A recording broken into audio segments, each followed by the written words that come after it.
Welcome back. तो friends, अभी का वीडियो है top 7 biggest mysteries of India. अरे वाह, चलो देखते हैं। मुझे नहीं पता वो मिस्ट्रीज, हो सकता है देखने के बाद रियलाइज हो कि वो ये तो पता थी, पर अभी मैं कुछ भी नहीं सोच सकती हूँ। तो वीडियो शुरू करते हैं और पता करते हैं कौन सी है ये मिस्ट्रीज। तो वीडियो शुरू करने से पहले यस, अगर आप चैनल पर नए हो और आपने अभी तक सब्सक्राइब नहीं किया है तो सबसे पहले जल्दी से सब्सक्राइब के बटन और बेल आइकन को क्लिक कर लो ताकि आपको हमारे सारे न्यू वीडियोस के नोटिफिकेशन मिल जाए जैसे हम अपलोड करें। अगर आपको वीडियो पसंद आता है please like and share. And हमारा दूसरा चैनल, ट्विटर, इंस्टाग्राम अकाउंट, सबके डिटेल्स है डिस्क्रिप्शन बॉक्स में, उनको भी सब्सक्राइब और फॉलो कर लेना। चलिए शुरू करते हैं। चलो।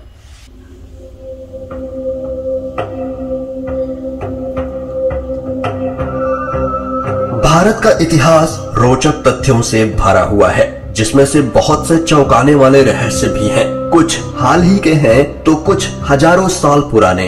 भारत के और अन्य देशों के शोधकर्ताओं ने इन्हें सुलझाने की कोशिश की और कर रहे हैं, लेकिन इन पहेलियों को सुलझाने में वो आज भी असमर्थ हैं और इन रहस्यों के उत्तर की प्रतीक्षा आज भी कर रहे हैं। और आप भी अगर पहेलियां सुलझाने में अपने आप को सक्षम मानते हैं तो हमारे पास भारतीय इतिहास की सबसे बड़ी पहेलियां मौजूद हैं। हेलो दोस्तों, मैं हूं आपका दोस्त सूरज और स्वागत है आप सभी का मिस्टीरियस हिंदी में।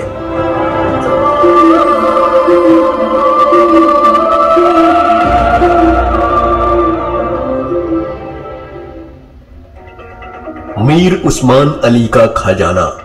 हैदराबाद के आसफ जाह वंश के अंतिम और 7वें निजाम मीर उस्मान अली खान, जो अपने आदर्शों के लिए प्रसिद्ध थे, वो आभूषण और प्राचीन खजाने के अपने कीमती कलेक्शन के लिए जाने जाते थे। टाइम मैगजीन ने उन्हें 1937 में दुनिया का सबसे अमीर आदमी कहा था और उन्हें व्यापक रूप से सबसे अमीर भारतीय माना जाता है। उन्होंने बहुत से कीमती हीरे, मोती और खजाने रखे थे, लेकिन उनकी मृत्यु के बाद वो कभी भी बरामद नहीं हुए। ऐसा माना जाता है कि वो कीमती खजाना आज भी हैदराबाद में राजा पैलेस के जमीन के नीचे है, जहां निजाम मीर उस्मान अली अपने जीवन का ज्यादातर समय बिताया करते थे। क्योंकि उन्होंने छुपा के रखा है, बच्चे नहीं है। चारामा की एलियन रॉक पेंटिंग। छत्तीसगढ़ के आदिवासी बस्तर क्षेत्र में चारामा शहर के पास गुफाओं में प्राचीन शैल चित्र पाए गए हैं। पुरातत्वविद J.R. भगत, जिन्होंने उन्हें खोजा, उनका कहना है कि वे बिना किसी चेहरे की विशेषताओं और उड़ान डिस्क के अन्य चित्रों के साथ भयानक ह्यूमैनॉइड का चित्रण करते हैं। दिलचस्प बात यह है कि आसपास के गांव में रहने वाले लोगों का कहना है कि वहां कई छोटे छोटे लारोहिला लोग रहते हैं, जो आकाश से गोल आकार की वस्तुओं में उतरते थे और 1 या 2 गांव वालों का अपहरण कर लेते थे। छत्तीसगढ़ पुरातत्व और संस्कृति विभाग ने भारतीय अंतरिक्ष अनुसंधान ISRO और अमेरिकी अंतरिक्ष एजेंसी नासा से इन सम्मोहक खोजों के अनुसंधान में मदद करने को कहा है। तो कर रहे हो, क्या मिला उन्हें? कुलधरा का भूत गांव। जैसलमेर के पश्चिम में 20 किलोमीटर की दूरी पर स्थित कुलधरा का भूतिया शहर कुछ 100 साल पहले पालीवाल ब्राह्मणों का एक शहर था। एक घातक रात जब इसके 1500 निवासी बिना निशान के गांव छोड़ गए, रातों रात पूरा शहर खाली हो गया। इस गांव के लोग कहां गए किसी को नहीं पता। कोई नहीं जानता कि वास्तव में उन लोगों ने ऐसा क्यों किया, लेकिन किंवदंती के अनुसार वो दुष्ट शासक सलीम सिंह और उनके अन्यायपूर्ण कर्मों से बचने के लिए गांव छोड़ गए और जाते समय उन्होंने उस जगह पर एक श्राप छोड़ दिया। यह भी कहा जाता है कि जो कोई भी गांव में रहने की कोशिश करता है तो उसकी एक क्रूर मौत हो जाती है और इसी वजह से कुलधरा आज तक वीरान है। योगी जो कुछ नहीं खाते पीते। अहमदाबाद से लगभग 200 किलोमीटर की दूरी पर अंबाजी नामक स्थान में एक तपस्वी रहते हैं। इनका नाम है प्रहलाद जानी। इन्हें चुनरी वाला माता जी के नाम से भी जाना जाता है। 11 साल की उम्र में आध्यात्मिकता ने प्रहलाद जानी को देवी अम्बा का भक्त बना दिया और उनका दावा है कि देवी ने उन्हें आशीर्वाद दिया है और उन्हें एक अमृत के माध्यम से अलौकिक शक्ति प्रदान की है, जिससे वे बिना कुछ खाए पिए ही जी सकते हैं। और ये बात सच भी है। सन 2003 में उन पर 21 विशेषज्ञों की एक चिकित्सा अनुसंधान टीम द्वारा एक वैज्ञानिक शोध अध्ययन किया गया था, जिसमें कैमरा द्वारा उनकी लगातार निगरानी की जा रही थी, जहां पे उन्होंने महीनों से कुछ नहीं खाया पिया। जांच करने के बाद विशेषज्ञों की टीम हैरान थी कि कोई कैसे इतने दिनों तक बिना कुछ खाए पिए रह सकता है। ये तो बस कुछ दिन की बात थी। प्रहलाद जानी का दावा है कि उन्होंने सन 1940 से लेकर अब तक कुछ नहीं खाया पिया है। 1940? ऐसे तो मेडिकली इम्पॉसिबल है। एलोरा की गुफाएं। ये गुफाएं औरंगाबाद से 30 किलोमीटर की दूरी पर स्थित है। एलोरा में 34 गुफाएं हैं। ये बेसाल्टिक की पहाड़ी के किनारे किनारे बनी हुई हैं। इन गुफाओं में हिंदू, जैन और बौद्ध धर्मों के प्रति आस्था दर्शाई गई है और इसमें एक रहस्यमयी प्राचीन हिंदू मंदिर है, जिसके बारे में कहा जाता है कि इसे मानव नहीं बना सकता और इसे आज की आधुनिक तकनीक से भी नहीं बनाया जा सकता। इसका नाम है कैलाश मंदिर, जो कि 40 लाख टन की चट्टानों से बनाया गया है। अब 4000 साल पहले कौन सी तकनीक मौजूद थी जो तो इस शानदार आर्ट को बनाने में इस्तेमाल की गई थी, यह अभी तक एक रहस्य बना हुआ है। कहते हैं कि इन गुफाओं के नीचे एक अन्य शहर भी बसा हुआ है और यह किसी को नजर नहीं आता। यहाँ एक ऐसी सुरंग है जो इसे अंडरग्राउंड शहर में ले जाती है। इन गुफाओं का निर्माण कोई आम इंसान या आज की आधुनिक तकनीक के बस की बात नहीं। आखिर इन्हें कैसे बनाया गया होगा, ये आज तक एक बड़ा रहस्य है। एलियंस।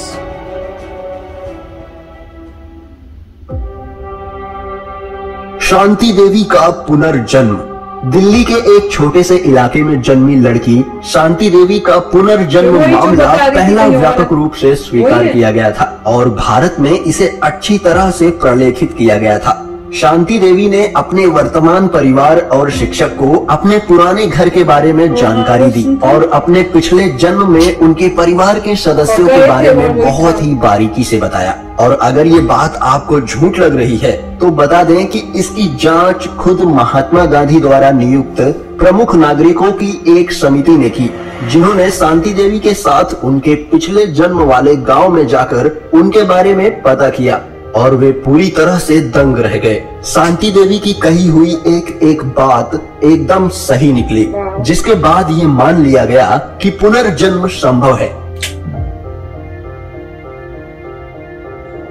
इंटरव्यू देखना चाहिए। सिंधु घाटी सभ्यता का गायब होना। ये सिंधु घाटी की लिपि है जिसे अभी तक पढ़ा या फिर समझा नहीं जा सका है। शोधकर्ताओं का कहना है कि इसे समझना असंभव है। सिंधु घाटी सभ्यता शायद भारत का सबसे प्राचीन रहस्य है। इस महान सभ्यता के बारे में कई ऐसे बड़े रहस्य हैं जो प्राचीन मिस्र और मेसोपोटामिया की सभ्यताओं की तुलना में बड़े हैं। 5000 साल पुरानी सिंधु सभ्यता के चित्रात्मक लिपि को बनाने वाले लोगों की पहचान आज भी एक बड़ा रहस्य है और इस सभ्यता को बनाने के पीछे के रहस्य अभी तक खोजे नहीं जा सके हैं। इसके अलावा शायद इस सभ्यता के बारे में सबसे चौंकाने वाला तथ्य ये है कि इसके सभी प्रमुख स्थल अचानक एक साथ गायब हो गए। ऐसा क्यों हुआ कोई नहीं जानता।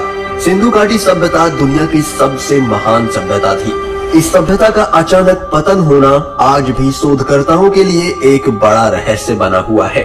हालांकि इसके बारे में शोधकर्ताओं के कई सिद्धांत हैं, लेकिन उनमें से कोई भी इसका सटीक उत्तर नहीं दे पाए हैं।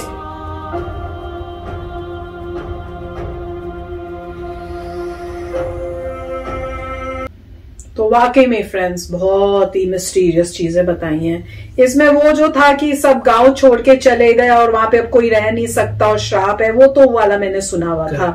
और शांति देवी का भी मुझे जैसे उन्होंने शुरू किया तो मुझे लगा था शायद उन्हीं की बात कर रहे हैं कि जिनको पता था कि भैया मैं पहले कहाँ थी और फिर जब वहां पे चेक किया गया तो वो सारी बातें सच्ची थी। तो उससे तो पक्का यकीन हो जाता है कि पुनर्जन्म जो है वो होता है। हम लोगों को याद नहीं रहता क्योंकि जब तक आपको याद होता है तब तक आप बोल नहीं सकते। जैसे आपका बोलना शुरू होता है, कम्युनिकेट कर सकते हो आप, तब तक वो बचपन में वो आपकी याददाश्त जो होती है खत्म हो जाती है। फिर आपको याद नहीं रहेगा कि क्या हुआ था क्या नहीं। तो वही अब दिखा रहे हैं कि कईयों में रह गई वो नॉलेज, जग गई नहीं। मैन्युफैक्चरिंग डिफेक्ट हो गया भगवान जी से, ऐसे लगता है, और वो रह गई होंगी। तो वही दिखाया उन्होंने, और बाकी भी काफी इंटरेस्टिंग उन्होंने बताए हैं, जिनको सुन के काफी हैरानी होती है कि वैसे वाकई ये कैसे बना। जैसे वो बता रहे थे कि इतना बड़ा जो टेम्पल बना हुआ है वो कैसे बन सकता है, वो इम्पॉसिबल है, और लगता है कि नीचे कोई है वो अंडरग्राउंड, जहां पे एक और सिटी है जहां हो सकता है कोई और रहते भी हो। और वो जो ड्राइंग्स उन्होंने दिखाई थी वॉल के ऊपर, जो एलियंस टाइप की थी, और गांव वाले कहते हैं कि कोई छोटे छोटे लोग आते हैं गोल में और 1 या 2 गांव वालों को ले जाते हैं, वो भी काफी लग रहा था कि वाकई कोई बात होगी, दम है। तो कई ऐसे थे जिसमें अमेजिंग था। वो जो फर्स्ट वाला, जब खजाने की बात होती है ना, तो ऐसा लगता है अरे वाह, वो कह रहे उनका जो नवाब का जो खजाना है वो अभी तक नहीं पता कहाँ है। तो ऑब्वियसली उन्होंने महल में ही कहीं छुपा के गाड़ा हुआ या छुपा के रखा हुआ होगा। वो तो पूरा जब ध्यान से उस पर देखेंगे कि कोना तो मिलेगा। नहीं, काफी अच्छी, उसमें से कई चीजें तो हमें पता थी पहले से, हमने वीडियो भी किए हुए हैं, मगर कई डेफिनेटली मिस्ट्रीज हैं इंडस वैली सिविलाइजेशन की, कि क्यों डिसअपियर हुई अभी तक किसी को पता नहीं चला इंडस वैली का। और दूसरा जो उसका कह रहे हैं कि जो छोटी बच्ची थी इसको पिछली लाइफ का पता था, वो भी एक अमेजिंग फैक्ट है। और ये नॉर्मली ऐसी चीजें ज्यादा इंडिया में ही फाइंड आउट हुए। यूरोप में भी कुछ ऐसे केसेस आए हैं, मगर ज्यादा इंडिया में आते हैं, जहाँ पे एक छोटे बच्चे को याद रहता है पिछला, और उसको कभी जिंदगी में बच्चा गया नहीं है, मगर बहुत दूर आप वो विलेज बताता है, पेरेंट बताता है, बहुत कुछ बताता है, वो वैलिडेट होता है, वो ग्रेटनेस है। और दूसरा जो टेम्पल था उसके हमने काइफर किए थे, जिसमें कहा था कि इतने वो हैवी, मतलब एक ही पूरे रॉक का टेम्पल बना हुआ है, उसमें से अगर आप निकालते भी हैं चीजें तोड़ तोड़ के, तो उसका उठा के आप कहीं ट्रांसपोर्ट नहीं कर सकते, और आसपास कहीं कुछ नजर नहीं आता, वो रॉक गया कहाँ वहां से, और इतने टूल्स भी नहीं है।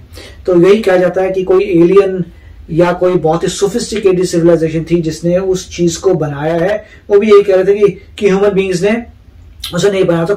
तो काफी चीजें हैं इंडस वैली सिविलाइजेशन, और जो एलियंस की जो उन्होंने, अब एलियंस का आप कह सकते हैं कि वो इतनी क्लियर नहीं थी, तो मगर फिर भी इसमें पॉइंट है कि वो एलियंस की तरफ, और अगर सॉसर भी उन्होंने फ्लाइंग सॉसर भी बना रखा है, तब तो डेफिनेटली लोगों को लगेगा कुछ बात है। तो बहुत ही अमेजिंग मिस्ट्रीज है। मेरे ख्याल से कोई ना कोई बॉडी को इस पे फोकस करके देखना चाहिए और मिस्ट्रीज को सॉल्व करने की कोशिश करनी चाहिए as part of university projects, जिसमें साइंटिस्ट कोशिश करें इस मिस्ट्री को सॉल्व करने में, मिस्ट्रीज को सॉल्व करने के लिए। यस फ्रेंड्स, तो काफी बढ़िया वीडियो था। चलो चलते हैं, मिलेंगे नेक्स्ट वीडियो में बहुत ही जल्द। Till then take care and bye bye. तो अगर आप मेरे इस चैनल पे नए हो तो जल्दी से सब्सक्राइब के बटन को हिट करो और बेल आइकन को क्लिक करो, ताकि आपको मेरा जब नया वीडियो मैं लगाऊं आपको उसके बारे में जल्दी से पता चल जाए।